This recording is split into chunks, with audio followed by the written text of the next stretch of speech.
Jesus está aqui. Quantos têm essa certeza? Aperte a mão do outro que está ao seu lado e diga: Jesus está aqui. Diga para a pessoa que está ao seu lado: Jesus está aqui. Você que crê que Ele está, diga: Jesus está aqui. Aqueles que podem, sente-se por favor, glorificando o nome do Senhor Jesus Cristo. Louvado seja Deus. Meus queridos amigos e irmãos que estão aqui, nesta tarde, em alguns minutos, eu desejo trazer a mensagem do Senhor a todos vocês, com um tema que Deus tem me colocado ao coração.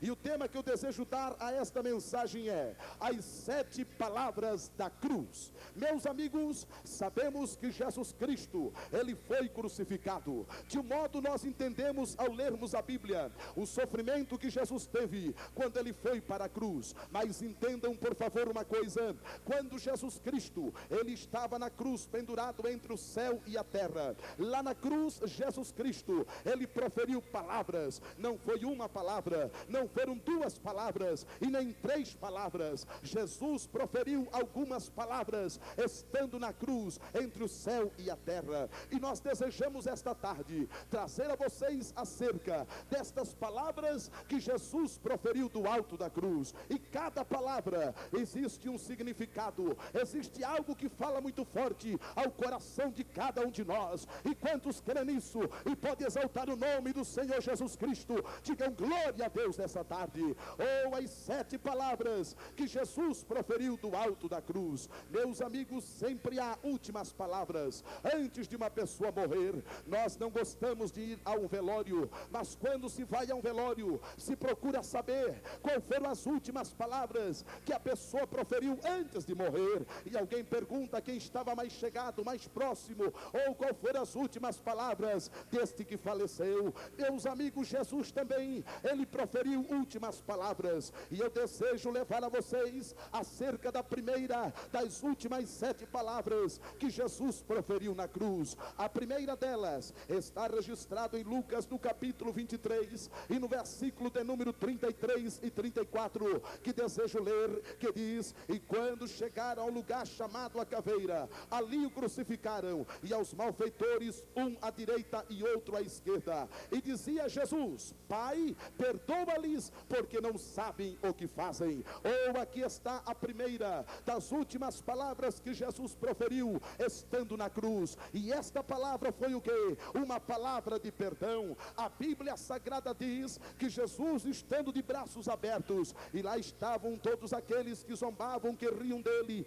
que diziam: tu salvou os outros, porque não salva a ti mesmo e desce da cruz. Mas Jesus, vendo tudo aquilo, mesmo os soldados que tinham batido com uma cana em cima de sua cabeça, tinham-lhe cuspido no rosto, na face, Jesus estava de braços abertos, olhava para todos eles agora e dizia: Pai, perdoa-lhes, porque não sabem o que fazem. Sabe qual foi a primeira palavra que Jesus proferiu do alto da cruz? Ou foi uma palavra de perdão? Jesus Cristo, cheio do amor de Deus, Ele podia dizer: perdoa-lhes, Pai, perdoa-lhes, porque eles não sabem o que fazem. Isso nos mostra a palavra de perdão. Jesus Cristo veio a este mundo, meus queridos amigos e irmãos, para trazer o perdão a todos nós. Hoje nós estamos aqui, neste lugar, neste evento, neste congresso, porque um dia o Senhor Jesus, Ele com seu amor maravilhoso, perdoa a cada um de nós. Jesus Cristo disse: perdoa-lhe, Senhor.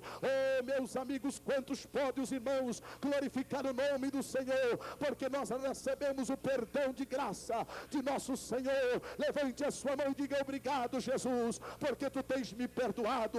Glorifique o nome do Senhor. Vamos à segunda palavra que Jesus proferiu do alto da cruz. A primeira palavra foi uma palavra de perdão: Pai, perdoa-lhes. Ou a segunda palavra nós encontramos em Lucas, no capítulo de número 23 ainda, versículos 42 e 43, que dizem o seguinte: ou diz assim: e disse-lhe Jesus: Senhor, lembra-te de mim quando entrares no teu reino. E disse-lhe Jesus: em verdade te digo que hoje estarás comigo no paraíso. A segunda palavra que Jesus proferiu do alto da cruz foi uma palavra, meus queridos amigos, de salvação. Jesus Cristo no alto da cruz, Ele podia dizer a todos eles agora: ou se veja aquele homem que estava ao seu lado.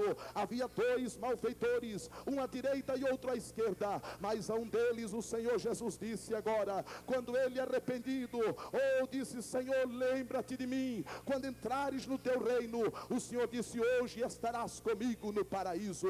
Isto demonstra ser o quê? A segunda palavra, uma palavra de salvação. Jesus, ele trouxe a este mundo a salvação a todos nós. Hoje somos agradecidos a Deus. Hoje existem missionários que são agradecidos a Deus, porque um dia nós recebemos a salvação, esta salvação que o Senhor Jesus nos deu. Quantas pessoas hoje não estão se preocupando com a salvação de suas vidas? Quantas pessoas hoje nós vemos nos shoppings, nas lojas, nos mercados, nos armazéns, no ônibus, em todos os lugares, que não estão preocupados com a sua salvação? Pessoas que tentam ganhar, tentam adquirir, tentam fazer de tudo para às vezes se enriquecer, mas não pensam no melhor, que é a salvação das nossas vidas, a salvação da alma do homem. Mas nós podemos agradecer a Deus, mesmo embaixo desta chuva nesta tarde, e dizer que o Senhor é maravilhoso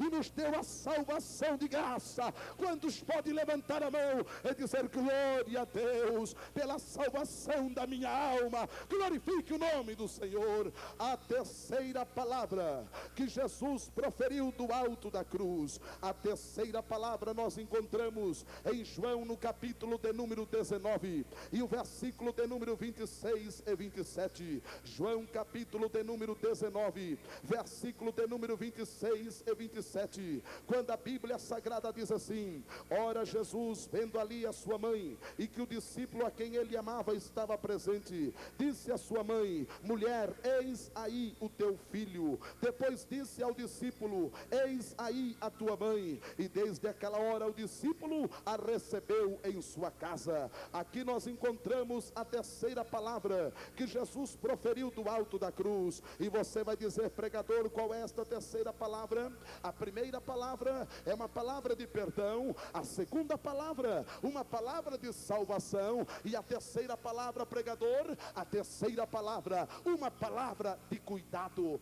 Vejam vocês que Jesus, estando de braços abertos na cruz, a Bíblia diz que lá estava sua mãe, e também estavam alguns dos seus discípulos, entre eles o discípulo a quem o Senhor amava.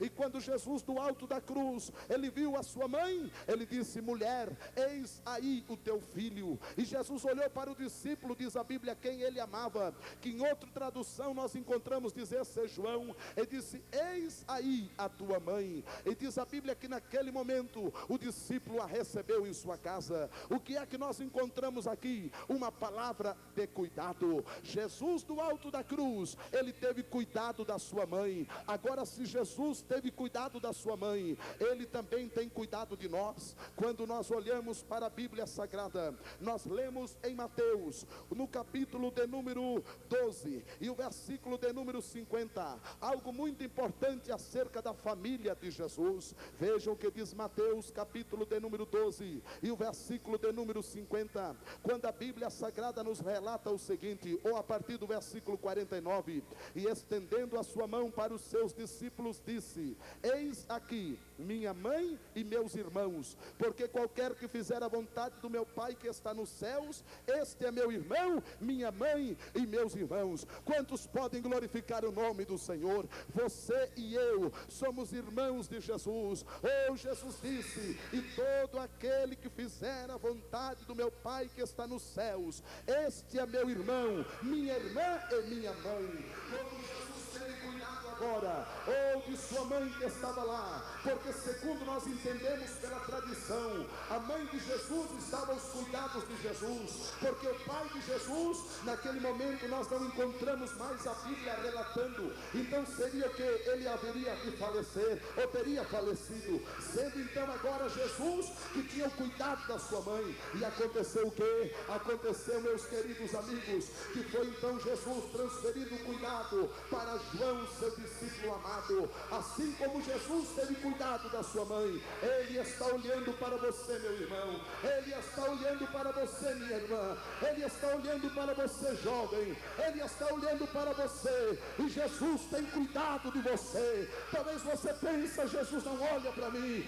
Jesus não tem cuidado de mim, diante das lutas que você está enfrentando, diante da dificuldade que você se encontra, mas nesta tarde eu lhe digo, o Senhor está olhando para você, e Ele tem cuidado de você, Ele tem cuidado de mim, e tem cuidado de todos que fazem a vontade do Pai. Quantos podem levantar a mão e dizer, o Senhor tem cuidado de mim? Glorifique o nome do Senhor e diga glória a Deus.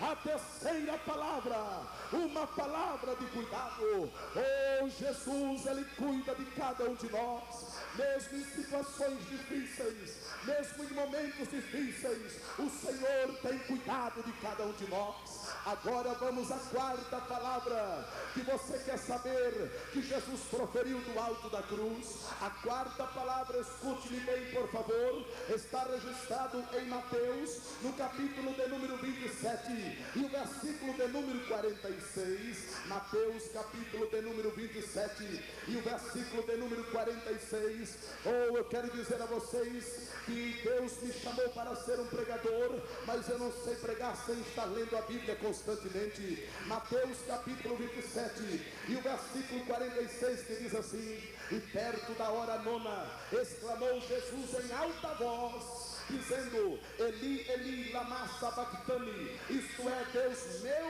meu, por que me desamparaste?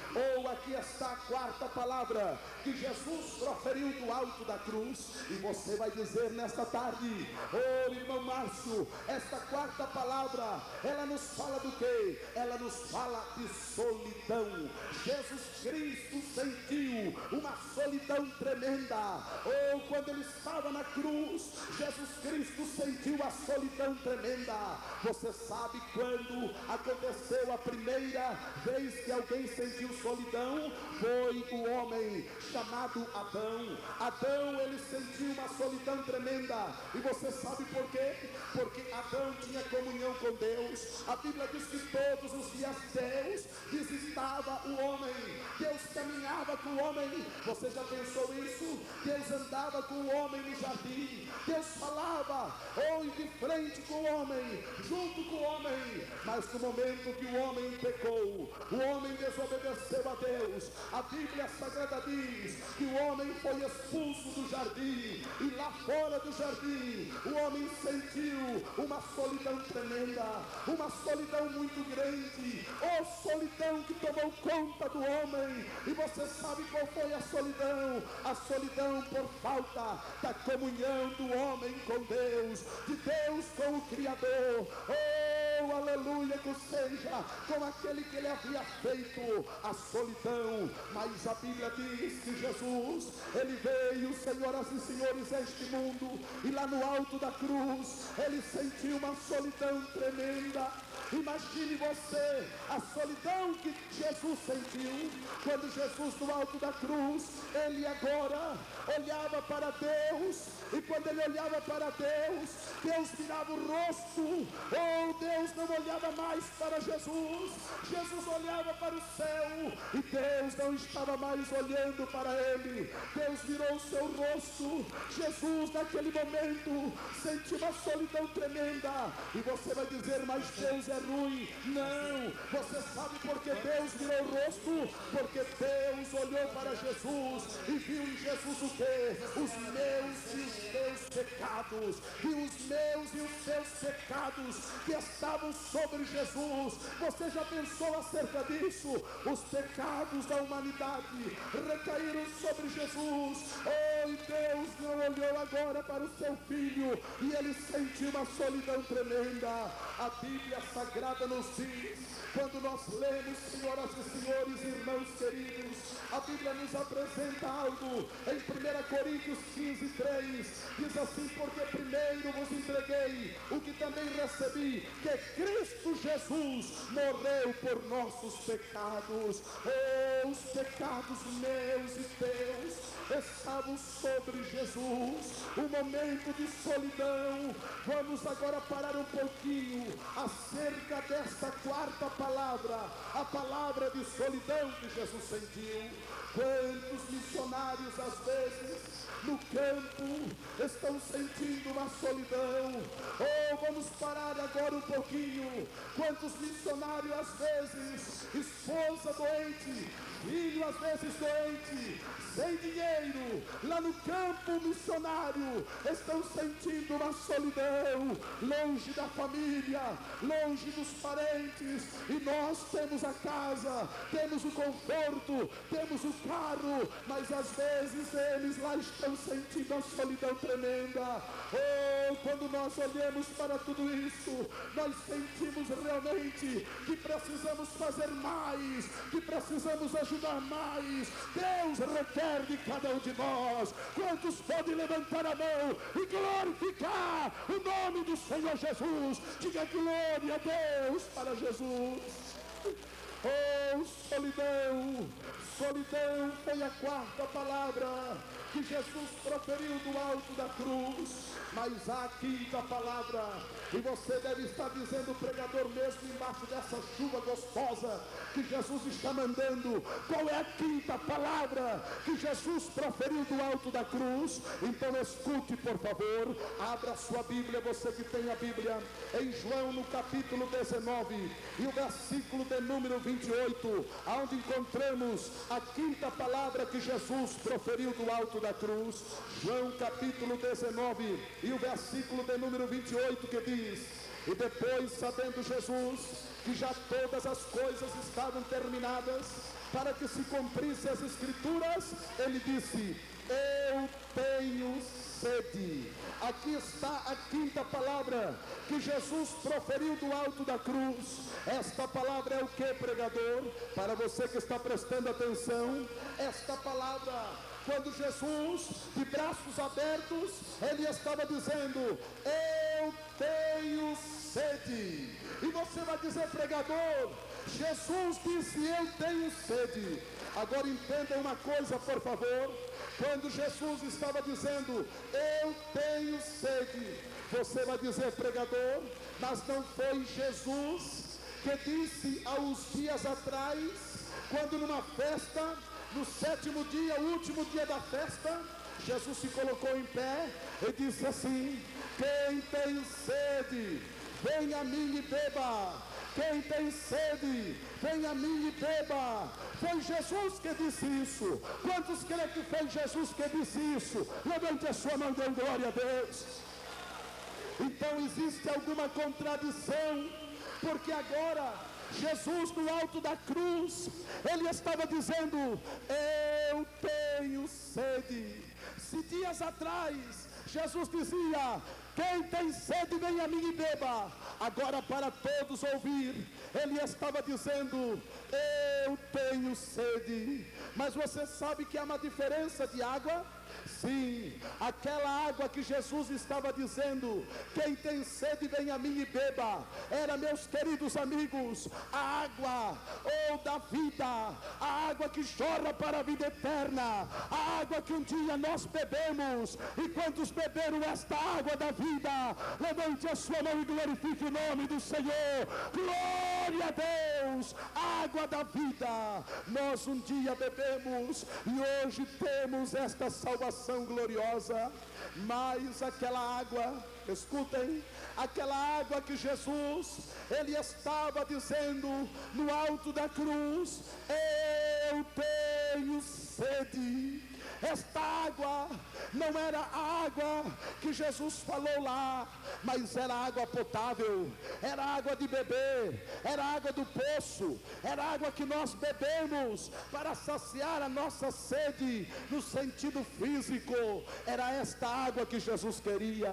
Você já parou para imaginar o sofrimento que Jesus teve na cruz? Sofrimento mental, sofrimento físico, de todos os tipos queridos, Jesus estava passando por horas de aflição. Por isso que eu digo que a quinta palavra que Jesus proferiu na cruz foi a palavra de aflição. Jesus sentiu aflição. Oh, quanta dor Jesus sentiu, quanta aflição Jesus teve, ao ponto de gritar: eu estou com sede. Você já parou para pensar? O Filho de Deus dizendo: eu estou com sede. Naquele dia não estava chovendo como está chovendo agora, senão Jesus poderia abrir a boca e os pingos da água caírem em sua boca. Aquele dia era um dia quente, era um dia de calor, mas Jesus dizia: eu estou com sede. Jesus sofreu por mim e por sua causa. Jesus sentiu dores, sendo filho de Deus, ele sofreu. Quando nós olhamos para a Bíblia acerca desta quinta palavra, nós encontramos na Bíblia Sagrada, quando ela nos fala da seguinte forma, em Hebreus, no capítulo 13, e o versículo de número 12 diz assim: por isso Jesus, vejam bem, por isso Jesus, para santificar o povo pelo seu próprio sangue, sofreu fora da porta. Você sabe por que Jesus, ele disse: eu estou com sede? Você sabe por que Jesus sofreu? Para que eu e você, escute-me bem, para que eu e você, irmão, fôssemos santos, santos, santos, para um dia morar no céu. Levante a mão e glorifique o nome do Senhor. Oh, quando eu olho para esta palavra e começo a pensar o quanto Jesus sofreu por minha causa, para que eu e você, diz a Bíblia, para santificar o povo. Jesus sofreu fora da porta. Quando dizem assim: olha, lá tem o pai de santo, lá tem a mãe de santo, eu não acredito, porque só existe um pai de santo. Os santos somos nós, e o Pai é Jesus Cristo, que sofreu para eu e você sermos santos e entrar no céu. Glorifique o nome do Senhor. Palavra de aflição, palavra de aflição. Jesus teve muita aflição, mas vamos à sexta palavra. Quantos estão aí sentindo a presença de Deus? Não tenho medo da chuva não, ainda nós vamos orar, e aqui mesmo Jesus vai fazer coisas maravilhosas. Quantos estão sentindo isso aí e podem glorificar o nome do Senhor? Oh, eu estou sentindo algo gostoso aqui. Se você está, diga glória a Deus e glorifique o Senhor. A sexta palavra que Jesus proferiu do alto da cruz está em João. Abra a Bíblia, você que tem, por favor. João capítulo 19 e o versículo de número 30. Quando a Bíblia Sagrada diz assim, João capítulo 19 e o versículo de número 30: e quando Jesus tomou o vinagre, ele disse: está consumado. Oh, quantos podem glorificar a Deus? Diga aleluia. E quando Jesus tomou o vinagre, ele disse: está consumado.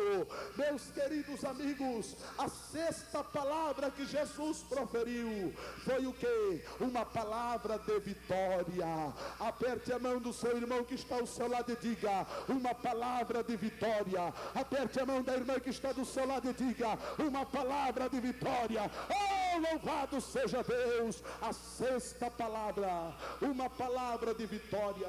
Jesus disse: eu estou com sede, e eles deram vinagre para Jesus beber, e quando Jesus bebeu, ele disse: está consumado. Você sabe o que quer dizer o sentido destas palavras? Está consumado. O sentido é o seguinte: quem sabe você serviu o exército já, quem sabe você já tenha servido algum órgão militar, ou a Marinha ou a Aeronáutica, as Forças Armadas, e quando nós estamos servindo a pátria, e alguém chega para nós, o nosso superior, e diz: você faça isso, nós vamos, e quando nós terminamos de fazer aquela tarefa que o nosso superior nos incumbiu de fazer, nós chegamos para ele, batemos continência e dizemos: missão cumprida. Quando nós dizemos assim, missão cumprida, nós estamos dizendo: está pronto o que o Senhor me mandou fazer. Meus amigos e irmãos, quando Jesus disse: ou está consumado, ele estava olhando para o Pai e dizendo o seguinte: missão cumprida, a salvação está dada a todos os homens, aqueles que crê, de graça tem a salvação. E quantos podem glorificar a Deus por esta vitória? Oh, diga glória ao nome do Senhor. Missão cumprida. Jesus estava dizendo: Pai, a missão que me deste a fazer está cumprida, aleluia. Oh, missão cumprida, está consumado. Quando nós olhamos para esta palavra, a sexta palavra que Jesus proferiu do alto da cruz, eu posso colocar o seguinte: uma palavra de vitória. Quantos querem sair vitoriosos deste congresso? Levante a mão. Quantos querem sair daqui, quem sabe, batizados no Espírito Santo? Ontem Jesus batizou 70 irmãos, hoje de manhã foram mais um tanto, e esta tarde será mais, porque Deus falou no coração desta forma. Quantos podem dizer: a vitória é nossa, através do nome, do sangue de Jesus? Glorifica a Deus. Uma palavra de vitória. Quando nós olhamos para a Bíblia, nós encontramos acerca disso em 1 João capítulo 5 e o versículo de número 4, diz a Bíblia o seguinte: porque todo aquele que é nascido de Deus vence o mundo. Meus amigos, para se vencer precisa ser nascido de novo. Quantas pessoas hoje, às vezes, escute-me bem, durante estas caminhadas que toda semana estamos realizando cruzadas numa cidade, noutra cidade, nós nos encontramos com tantas pessoas, e às vezes pessoas vêm dizer para nós coisas da parte de Deus, mas nós, ao olharmos para pessoas, nós vemos quantos hoje, ou que estão às vezes numa igreja, porque o papai está, porque a mamãe está, porque acha bonito ser evangélico, mas na verdade ainda não nasceu de novo, na verdade não teve um novo nascimento,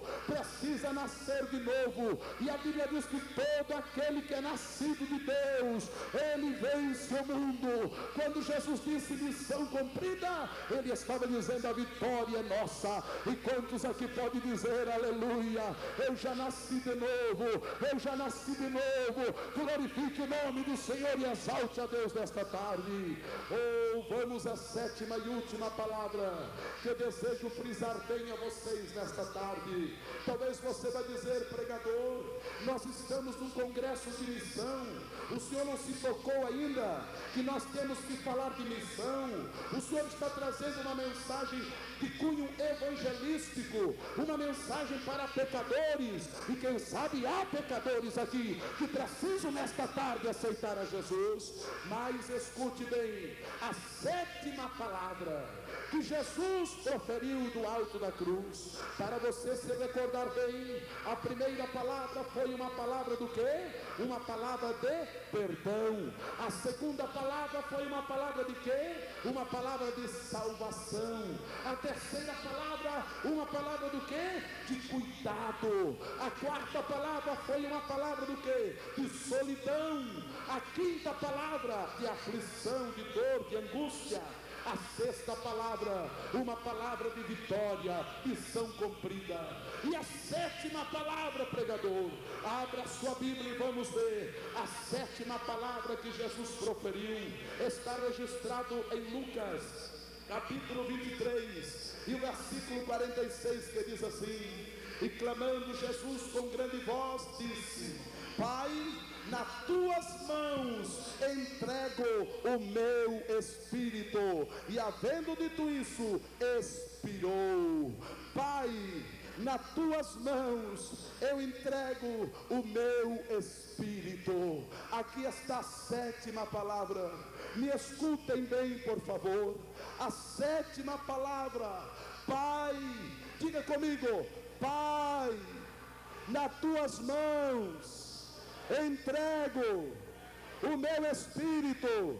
Diga mais uma vez: Pai, nas tuas mãos entrego o meu espírito. A sétima palavra que Jesus proferiu, você sabe qual foi? Foi a palavra de entrega. A palavra de entrega. Oh, Jesus estava dizendo: Pai, nas tuas mãos eu entrego o meu espírito. Jesus Cristo, como primeiro missionário, ele veio a este mundo fazer o quê? Entregar a sua vida por nós, entregar a sua vida. Imagine Jesus lá no céu, sentado junto com o Pai, ao lado do Pai. De repente, lá no céu, Jesus se levanta e diz: Pai, eu vou lá na terra e vou dar a minha vida pelos homens, para que eles tenham a salvação. Como disse João Batista, com a revelação do Espírito de Deus: eis o Cordeiro de Deus que tira o pecado do mundo. Jesus Cristo entregou a sua vida. Jesus Cristo entregou a sua vida por cada um de nós. E você vai dizer: pregador, Jesus entregou sua vida. Entregou sim. E você sabe o que quer dizer entregar? Você sabe o que é entregar?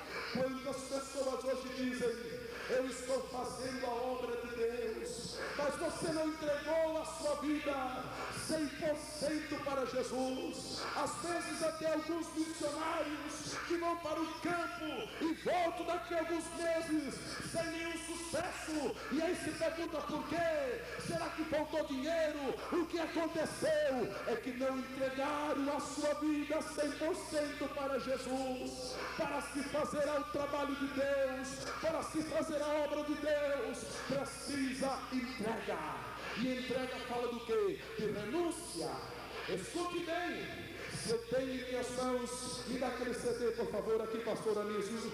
Se eu tenho em minhas mãos este CD, e eu vou entregar este CD para alguém, por favor, pastor Anísio, vem aqui. Quando eu entregar este CD, e ele pegar este CD, eu entreguei para ele, eu não sou mais dono do CD. O CD é do Senhor, obrigado. Obrigado, isso. O CD é do Senhor. Eu não sou mais dono, porque eu entreguei. Quer dizer, eu não mando mais, eu não tenho mais poder sobre ele, porque eu entreguei, eu dei. Quantas pessoas hoje dizem que entregaram a sua vida para Jesus, mas é como dentro de um carro que você convidou Jesus e Jesus sentou do lado do caroneiro, mas quem está na boleia, como dizem os hippies e a moçada, é você, porque ainda você não deixou Jesus tomar o controle, trocar as marchas ou dirigir o seu carro. Mas nesta tarde você vai poder dizer igual Jesus: Pai, eu entrego a minha vida para o Senhor nesta tarde, para a obra de missão, para ser um ganhador de almas, para ser um missionário. Oh, quantos podem glorificar o nome do Senhor? Entrega fala de renúncia. Renunciar. Quantas pessoas hoje não querem renunciar, não querem deixar a casa, os fazeres, não querem renunciar para entregar-se a Jesus. Quando Jesus caminhava no mar da Galileia, ele encontrou Pedro e João, que eram pescadores, e segundo historiadores, Pedro não era pobre não, Pedro tinha redes, tinha barcos, ele era um homem de posição, que até mais tarde ele disse para Jesus: quanto é que eu vou ganhar nesse negócio de andar com o Senhor? Jesus disse: nessa vida 100 vezes mais, e a vida eterna. Então quando Jesus chamou a Pedro, Jesus disse: venham e eu vos farei pescadores de homens. O que é que Pedro fez? Ele tiraram as redes, eles renunciaram à pesca, eles deixaram tudo e saíram para seguir a Jesus. Hoje Jesus está precisando de homens, de mulheres, de moços, de moças que dizem: Pai, Jesus, eu entrego a minha vida sem reserva para o Senhor me usar nas tuas mãos nestes últimos tempos que nós estamos vivendo, para ser um ganhador de almas. Quantos podem exaltar a Deus? Não é fácil. Deixe-me contar um pouco a minha experiência antes de fazer um apelo aqui. Quando eu saí para a obra de Deus, nós tocávamos 2 empresas, estava bem sucedido, tínhamos